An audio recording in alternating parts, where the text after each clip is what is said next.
Final round of the Masters. What sort of history would we see? Billed as Rory McIlroy versus Bryson DeChambeau. McIlroy looking to become the sixth player to complete the career slam, and at times it felt like years lived within this day for McIlroy, who conceded his two-shot advantage with a double at the first. Somehow, getting up off the mat time and again on Sunday, we find him at number 10 with a four-shot lead. From 189 yards, Rory hits the eject button, but this one all over it gives himself a chance at birdie. Take another look as the follow-through was questionable. The putt, no such doubt. Drops it for birdie, a five-shot advantage over Bryson. We rejoin DeChambeau at number 11.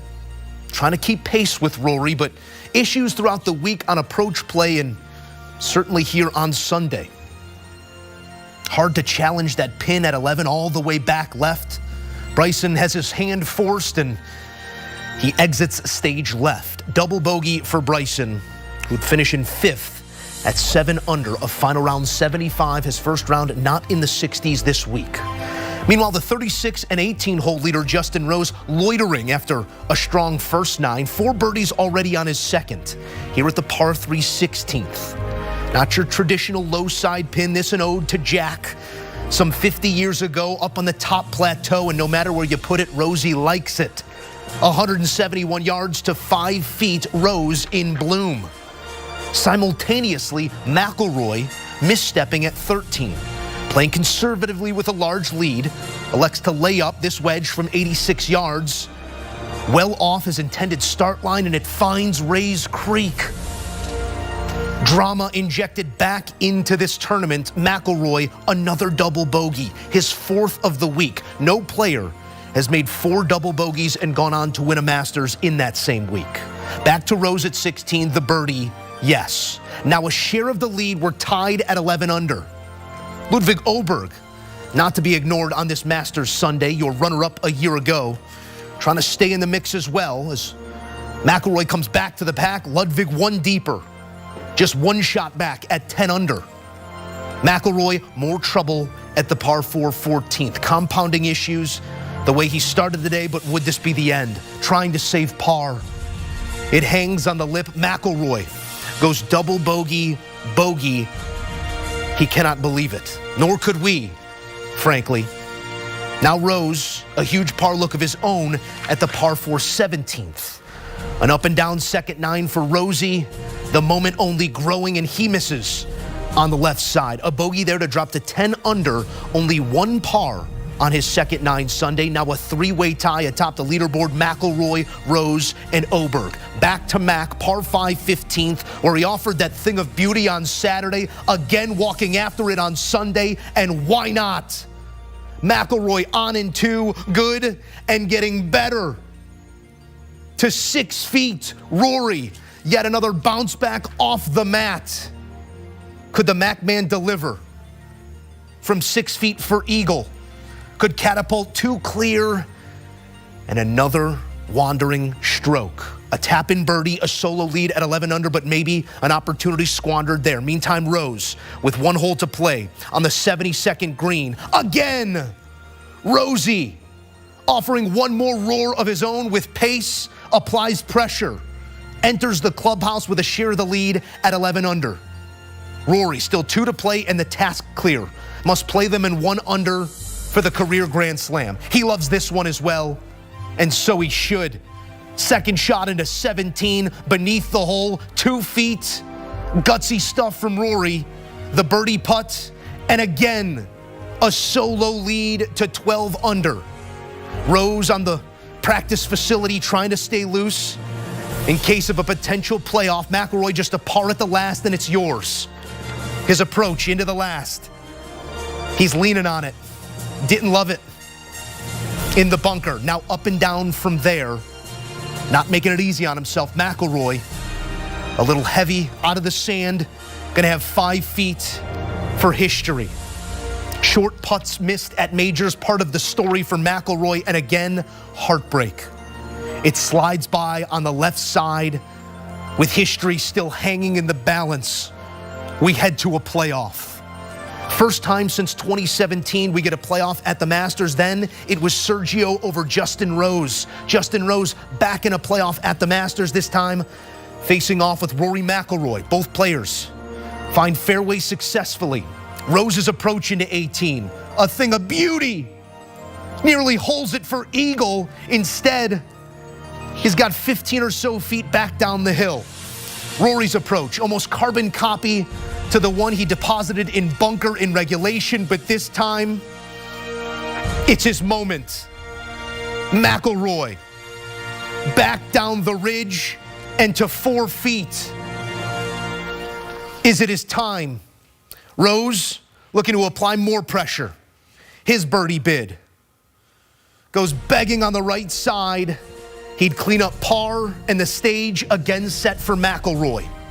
4 feet for the career slam, a green jacket. McIlroy, as grand as it gets. His first birdie on the 18th hole at Augusta National in some 3 years, and the perfect time for it. Emotion pouring out of the sixth player to complete the career Grand Slam. Slipping into something green, McIlroy, at long last, a Masters champion, as he ties the largest first-round deficit by an eventual champion. He was 7 back after that day marked by doubles to start on Thursday, but all the way back, Rory McIlroy comes, and in a playoff, your winner at the Masters. It's a dream come true. I've dreamt about that moment for as long as I can remember. I mentioned it out in the prize ceremony, but watching Tiger here in 1997 do what he did and winning his first green jacket, I think that inspired so many of my generation to want to emulate what he did. And you know, there were points in my career where I didn't know if I would have this nice garment over my shoulders, but I didn't make it easy today. I certainly didn't make it easy. I was nervous. It was one of the toughest days I've ever had on the golf course. In a funny way, I feel like the double bogey at the first sort of settled my nerves. And it's funny, walking to the second tee, the first thing that popped into my head was John Rahm a couple of years ago making double and going on to win. So, you know, at least my mind was in the right place and was at least thinking positively about it. But just a complete roller coaster of a day.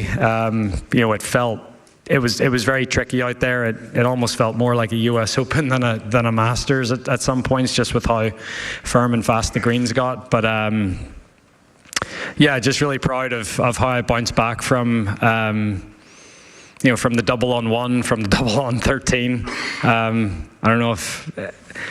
I don't know if any Masters champions had 4 doubles during the week, but maybe I'm the first. But yeah, just a complete roller coaster of emotions today, and honestly, you know, what came out of me on the last green there in the playoff was,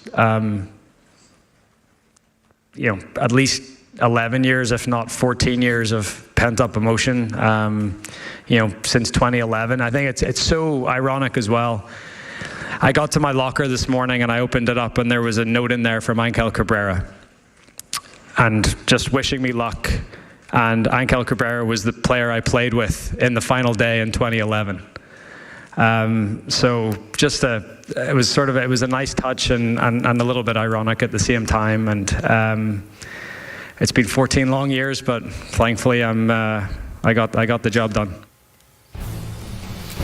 With that jacket now in his closet, worth every single day of waiting, McIlroy joins an elite list, and I fear that is the understatement of the day. Gene Sarazen in 1935, Ben Hogan in 53, Gary Player in 65, Nicklaus in 66, Woods, our most recent, a quarter century ago. Rory McIlroy now in possession of the career Grand Slam, and the only since Sarazen to do it at the Masters. Look at the long shadows. Symbolic at this moment of the journey it's taken to get here. For all this history.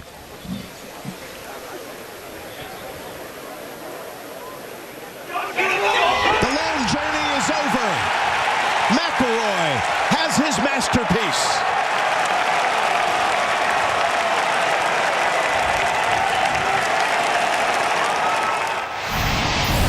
Finally, his moment in the sun, Rory McIlroy, your Masters champion. And for more, we'll take you out to Augusta National, where Rick Gehman and Patrick McDonald offer their thoughts. Gentlemen, what a journey. The last 11 years, the last 5 hours, what a journey. Rick, take me through your vantage point and all you felt over that second 9. I felt a lot of emotions. I can't imagine what Rory McIlroy felt. We were lucky enough to pick him up. We wanted to see him hit that tee shot on 10 with a multiple shot lead. That felt like we were coming full circle. He piped one down there on 10, Patrick, and it seemed like it was going to just be a walk in the park, right? I think it got up to 4 shots after the 10th hole, and as you're following him through Amen Corner, you're starting to see, you know, a few cracks in the game, and then the big mistake on 13 to make double bogey there, and it is sending shockwaves through the crowd, because at the same time, Justin Rose is making his move, Ludwig Åberg is making his move. This is a situation where anything can happen, and it feels again like it's slipping away from Rory McIlroy. He's able to tighten it up. He's able to eventually get into a playoff, but this was just exhausting. The 89th Masters might have taken 89 years off of both of our lives with that performance. We were walking down 11. We saw him kind of shoot it through the trees there. We saw Bryson dump it in the water left, and we thought, okay, you know, is this potentially game over here after he got it over Rays Creek on number 12? And then I heard a patron say, like, it's never easy with this guy. And lo and behold, we see on number 13 kind of overcoming those demons. We talked about it all week. He had to overcome Bryson DeChambeau, that U.S. Open nightmare. He had to overcome really poor wedge shots down the stretch. We talked that on number 13, just leaving that out to the right, a very weak shot. And then again there on number 18. And I think it's just extremely poetic. You could not write a better story that Rory McIlroy had 125 yards into 18 in regulation, doesn't get the job done, makes bogey, falls back into that playoff, and then Musso gets the yardage next time, 125 yards up the hill, and he absolutely stuffs it. That is about as Rory McIlroy as it gets. That was ready player 2 there, and player 2 came up big to put that one tight enough for Rory to just eke it in for this career Grand Slam. The micro moments, shot by shot, like you said, it took some time off of all of our lives that were rooting for Rory McIlroy to complete this feat, but you add it all up, and it is a grand history. For the first time in the last quarter century and just the second time since 1966, we have a career Grand Slam complete, and completed at this place. Rick, how does this situate in Masters history? I know we're so soon removed from it, but when we look back at this moment, it's certainly going to be up there. Yeah, we can't really overstate the history of it, right? We were spoiled by living through a Tiger Woods era. That's not normal. You know, things like this don't happen on a regular basis. And for Rory McIlroy to complete it here on his 11th attempt to complete it, on his 17th trip around Augusta National, these hallowed grounds, and I can tell you, I thought before the round this might be split between a pro Bryson and a pro Rory McIlroy crowd.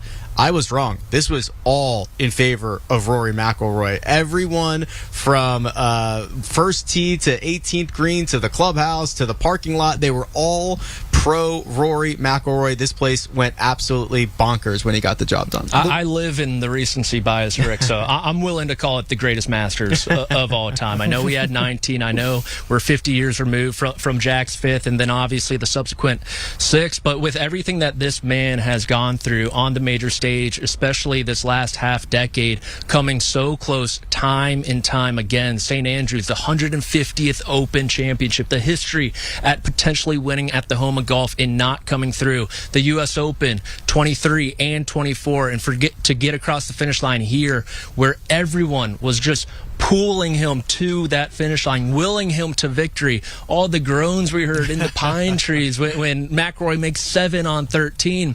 To me, it is one of the greatest Masters ever, given the history, given the player, and given the implications that we saw today. You outlined those near misses. LACC also in the canon. The scar tissue here at Augusta National, well documented as well. Patrick, what has it taken for this character to endure over time? Because so much of Rory McIlroy's life over the last 5 years, on and off course, has been at the middle of our conversation. The conversation now concludes with Masters champion.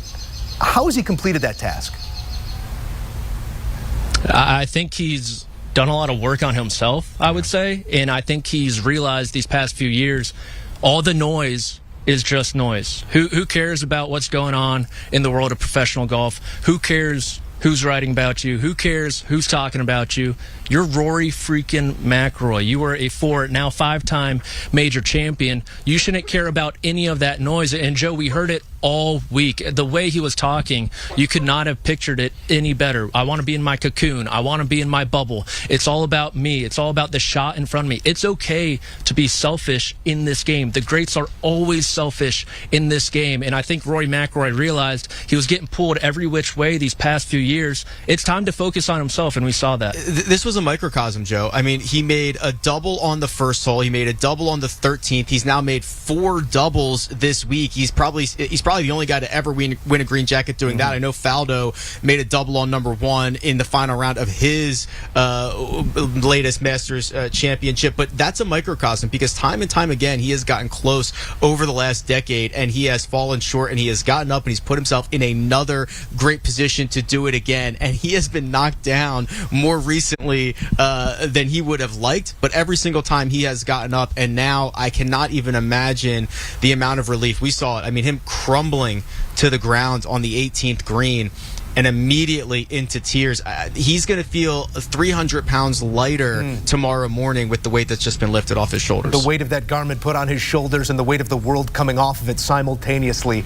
We're going to take you inside Butler Cabin here for a look at Rory McIlroy now adorned in green as the moment has come. Scottie Scheffler, last year's champion and forever a champion, putting that long-awaited jacket on Rory McIlroy's shoulders. Another exhale there from Roars. Gentlemen, I know you want to take that moment in real time, but you allude to it there, Rick. It is a freedom, in a sense, for Rory McIlroy to exhale. And when I look at the upcoming major venues, those all have his name on them in some way or another as well. How does this free up McIlroy for the rest of this season and beyond? That was the first time we saw that. That was cool to see. You know, we've talked about this. We've dreamt about this, right? You know, the idea that Rory McIlroy, if he was ever going to, get over this inability to complete the career Grand Slam and get that freedom back, how would that allow him to perform in future major championships? Well, now there's nothing to say about Rory McIlroy, right? You can't say it's been 11 years. You can't say, well, he's never won the Masters. You can't say, well, he can't complete the career Grand Slam. You can't say, well, Brooks has got him. You can't say anything anymore. And the lack of criticism that he is going to have going to Quail Hollow, a place that he absolutely destroys, going to Oakmont, a place that should set up very well for him, and going back to Portrush for the Open Championship, I'm not going to get out over my skis here. I promise I'm not. I'm not going to give him this. Yeah, okay, maybe he wins the Slam this year as well. Yeah, we're talking career slam, season slam. I think it really just washes away all that scar tissue, doesn't it? Thinking about how close he's gotten time and again, and all of that is vanished. It's gone. It's washed over. And this Masters Championship really serves as a multiplier. You were mentioning it, Rick. It's no longer but, it's and. Right. He's a career Grand Slam winner and all those FedEx Cups. He's a 5-time major winner and all those PGA Tour wins, all the race to Dubai. And so he no longer has to carry that weight around anymore. And with Rory McIlroy, as good as he's playing, it's almost like Steph. It's almost like Tom Brady winning those Super Bowls late. It seems like he's better now than ever. Yes. Certainly feels like the sport runs through Rory McIlroy, and this confirms it at the Masters as he completes the career slam. Rick Gehman, Patrick McDonald, what a day, fellas. Thank you for your insight. Quite a season he's putting together here as we are halfway through April. Pebble, Sawgrass, Augusta National. 3 biggest events on the schedule. They all belong to Rory McIlroy. During pre-tournament media, now 5-time major champion Rory McIlroy revealed this week he was reading The Reckoning, a novel unfolding through flashbacks of the horror of a main character once lived. At moments it appeared those ghosts had returned on Sunday, but resilience reigns supreme as McIlroy claims the Masters. We take you back out to Augusta National, where Rick Gehman and Patrick McDonald offer further analysis here, and we're going to broaden beyond just McIlroy, but again, a thought here on our major champion, on our Grand Slam winner. Rick, with a couple more minutes to digest what we just took in, the historical significance, of this moment for Rory McIlroy. Did you ever think you'd see it? No, Joe, I really don't think I did, and I still couldn't really believe it as it was happening. I'm still not sure it has sunk in yet. I think when I see more images of Rory in the green jacket and hearing what he has to say afterwards, I think that will really help. But this was getting away from him. And I think the word of the week is resilient. We've heard that a bunch already, and I think it's just the perfect way to describe him. You know, it is difficult to overstate how much the air was sucked out of Augusta National when Rory McIlroy made a pretty ugly double bogey on the first hole. I mean, he played his first 2 holes around this place in 11 strokes. It's horrible. He'll be the first to tell you that. I'm sure he'll bring it up later. But for him to not only then get through the 4th hole, where he had then extended his lead from 2 shots to 3 shots, he had got it up to 4 by the turn. He gives it back. I mean, just the up and down nature of this round, Patrick, the only thing that I can think about is resilience. It was pure Rory McIlroy, right? The saying is, right when I'm out, he pulls me back in. That is what Rory McIlroy, being a fan of him, is like. He gets you just so close at the major championship shortcomings, those U.S. Opens, the Open at St. Andrew. He breaks his heart. He breaks your heart, too. And guess what? You dust yourself off. You're on to the next major championship, where he's going to give himself a chance. And this round was exactly that. An ugly 3-putt double bogey on number 1, making 4 throughout the entire week. No one has ever done that. Just coughing up strokes. And then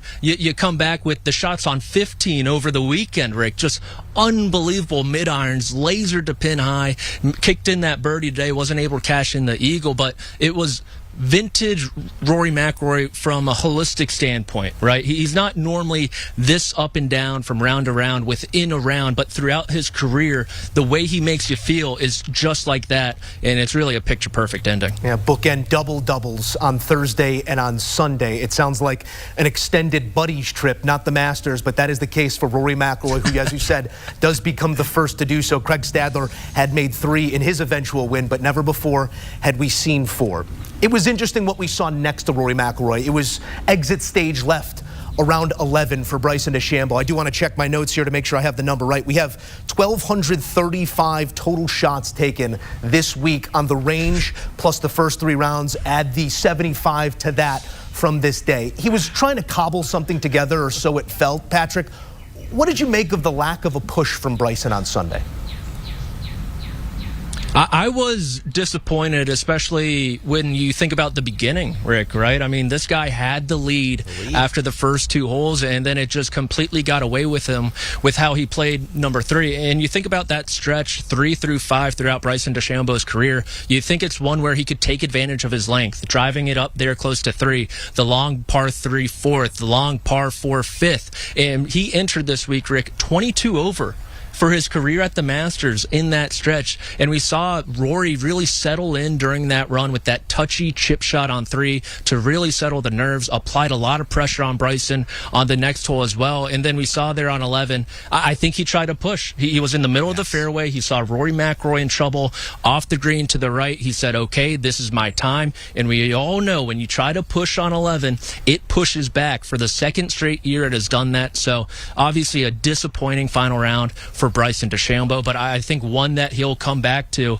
and learn a lot from. Yeah, Joe, you mentioned the 1,200 plus shots he hit this week. We don't know if he's up there right now. He might be adding to them as we speak, but I do think it is interesting. I thought Patrick nailed the assessment there in terms of trying to make up ground in a spot of the golf course that you can't make up. I mean, he could feel it. He could feel that the championship was slipping away from him, and he tried to hit a hero shot, and I commend him for that. I think that he cares nothing about second place, and he only cares about the top prize and putting on a green jacket, and he went for it, and it did not work out. We've seen it countless times at the Masters, and we are going to see it countless more over the next 10 or 15 years. The other thing that I consider it kind of eventually caught up with him is that lack of distance control between that 150 and that 200-yard mark. He struggled with it. We saw him grinding on it all week.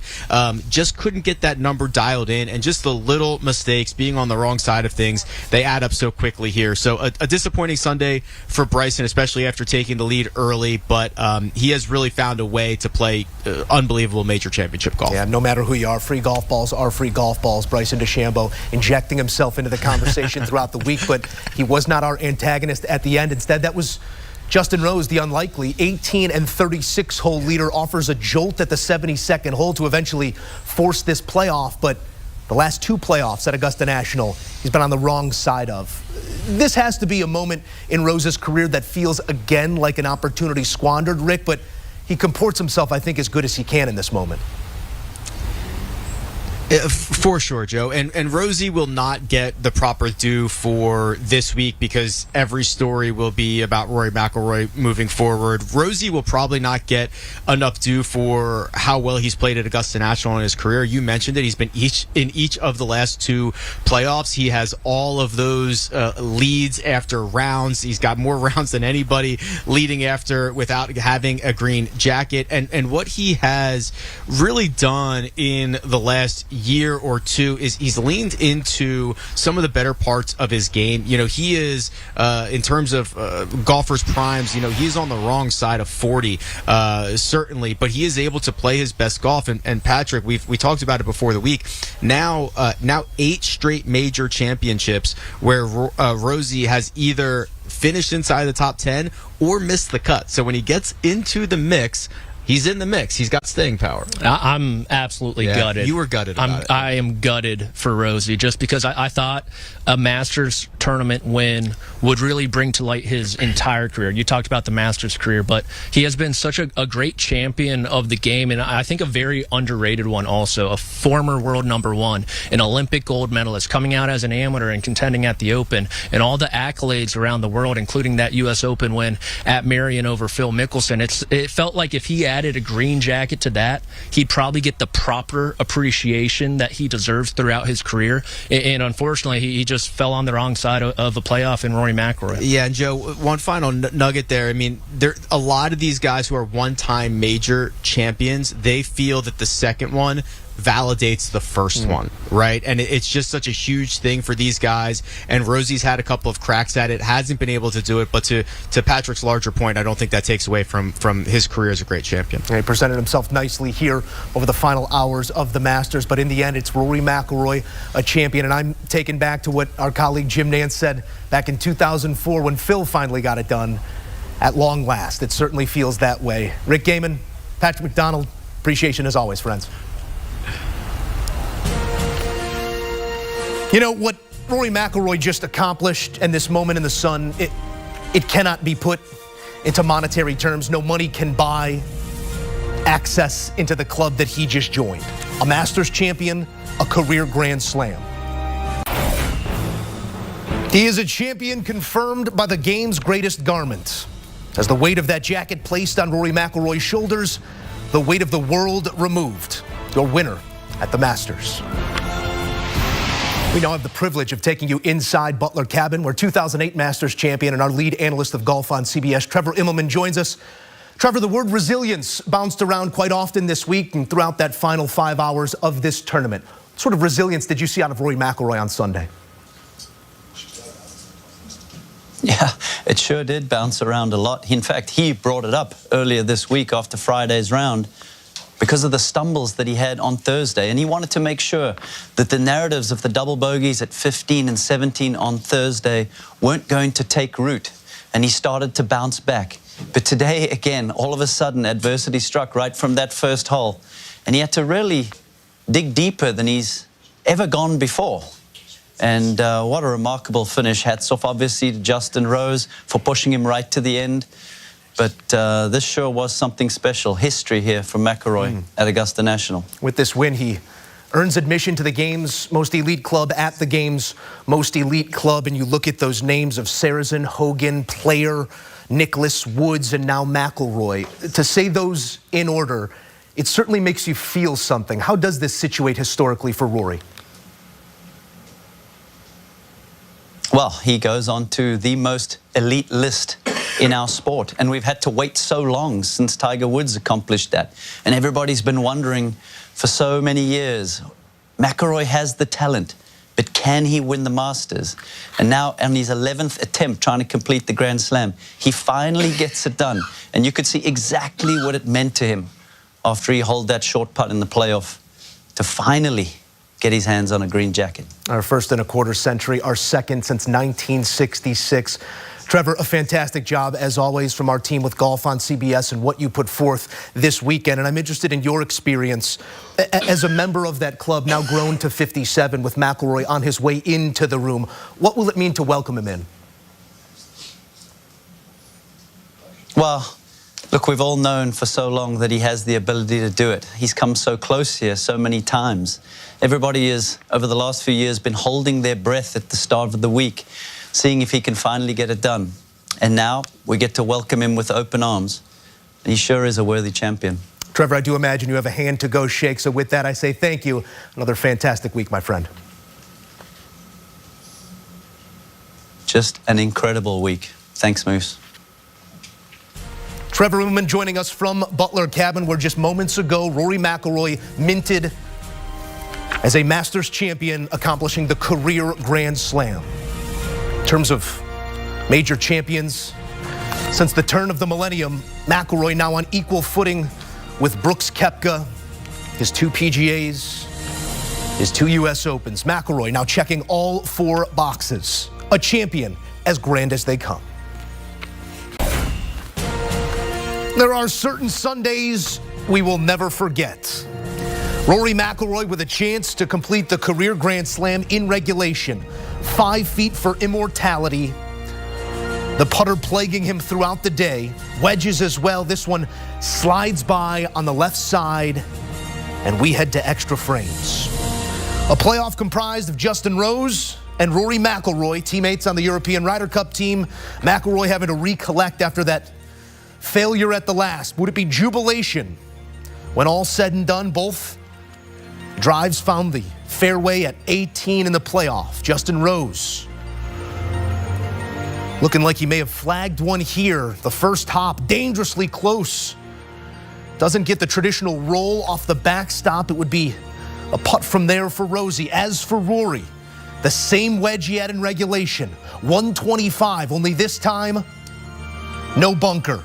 There's your backstop. Good and getting better. McIlroy, inside 5 feet. Could Rose apply the pressure to his teammate and now foil? Made a big one in regulation, a birdie at the last. This for the birdie in the playoff. It'd be par instead for Rose. The score says it all. For the career Grand Slam, McIlroy, a Masters champion. Jubilation for Rory McIlroy at long last. He touches them all. A grand champion as emotion pours out. McIlroy in an extra hole. The winner of the 89th playing of the Masters. The circuitous route here on Sunday, but McIlroy, a champion at last. Post Round is presented by the new QI35 drivers from TaylorMade. Doug Bell, Greg Ducharme. We did go through that emotional roller coaster there together over the final hour of play. It's Rory McIlroy in a playoff with a beautiful wedge. Doug, I don't know how to put into words the final 4 hours of what we saw here Sunday at the Masters. Thankfully, that's your job. What are you feeling right now? Well, it was the wildest 2 hours I can ever remember in a major championship, in a Masters. I mean, this will go down in history with Nicklaus 86, Tiger 97. We will never, ever forget what we witnessed today. And to think Rory overcame 4 double bogeys for the week. Nobody's ever done that. And dropped a shot in the 72nd hole, then comes out in the playoff to win, and then we see usually very stoic, very calculated Rory McIlroy, and the emotions are just pouring out. So it's visually for all of us to see what it meant for this man to not only win the Grand Slam, it was history, right? But he's the first man from Ireland to ever don the green jacket, and the hugs and the kisses continue. I mean, it's emotional. I'm getting goosebumps now just watching the video and describing it, Joe. Something we'll never, ever forget. This will go down in history as one of the all-time incredible finishes for not just the good, but all the crazy shots that we saw all day long. It will be worth a rewatch, no doubt. All the emotions that it made us feel, the patrons willing him on, Greg, for the first time in the last quarter century. A Grand Slam completed, just the second time since '66. The history in this moment, it's dripping with it. What do you walk away feeling? Well, this is so unique and so memorable, to Doug's point. I mean, but there's something about this Masters that's different than 1986. That's different than 1997 when Tiger Woods won. And that's the possibility, or what happens, what it means if it doesn't happen, if it doesn't go the way that the history books are currently written. And if Jack doesn't win in 1986, well, he's still a 5-time Masters champion. And if Tiger doesn't win in 97, who knows what happens, but he probably wins a lot more, and we probably still see a lot of what we saw through Tiger's career. If Rory McIlroy doesn't win this 2025 Masters, there's a very good chance he never does. And there's a very good chance he never recovers. And now that he has somehow gotten through this day, the longest day in golf, I think it's longer than any U.S. Open qualifier I've ever seen, even though it was just 19 holes today. Now Rory McIlroy enters a place that few have ever entered in the history of the game, and I think Doug is right on the money. We will never forget this Masters. The heartbreak that he felt in 11, in 18, at LACC, at Pinehurst, at the Old Course, these innumerable heartbreaks, the scar tissue that he acquired here over this last 11 years between major championship victories, Greg, it only amplifies this moment for Rory McIlroy. We've seen him get up off the mat before, from round to round, from tournament to tournament, major to major. But the number of times he had to get off the mat in this round is striking. What did you make of the day at large? Well, I would say it's very clear to me that through all of those heartaches that you just mentioned, Joe, Rory McIlroy came into this week with the word resilience on his mind. And he was resilient after Thursday. And it was clear to me that's what he was thinking heading into Friday's second round when he shot 66, and then Saturday's 66 as well. And coming out into this round, this was like a microcosm of the last 11 years of his career, quite frankly.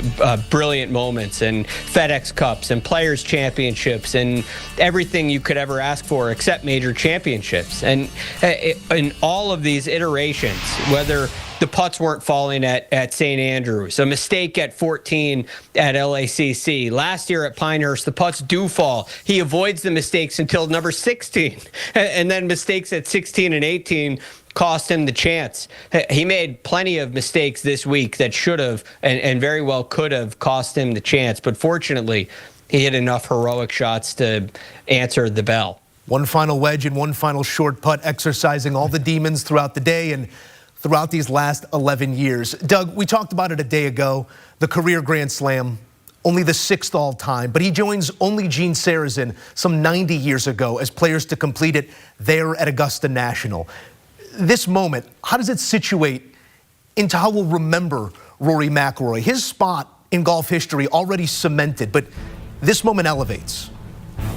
Oh, there's no question about it. In the modern era, we've been waiting ever since Tiger accomplished this back in 2000. Would anybody ever do it again? And we had to wait a long time, especially on the final 9 holes, but he's finally done it. And in the modern era, when you think about it, it really is Gary, Jack, Tiger, and now Rory, with all due respect to the great Ben Hogan, who played the Open Championship just once, won at Carnoustie, came back, got the ticker tape parade, but nobody was talking Grand Slam at the time. And of course, Gene Sarazen won in 1935 at the Masters.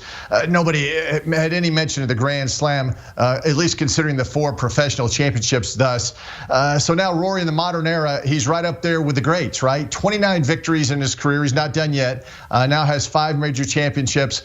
And again, it is important, and it is history that he's won the Grand Slam. But I think most importantly, they're celebrating in Ireland right now.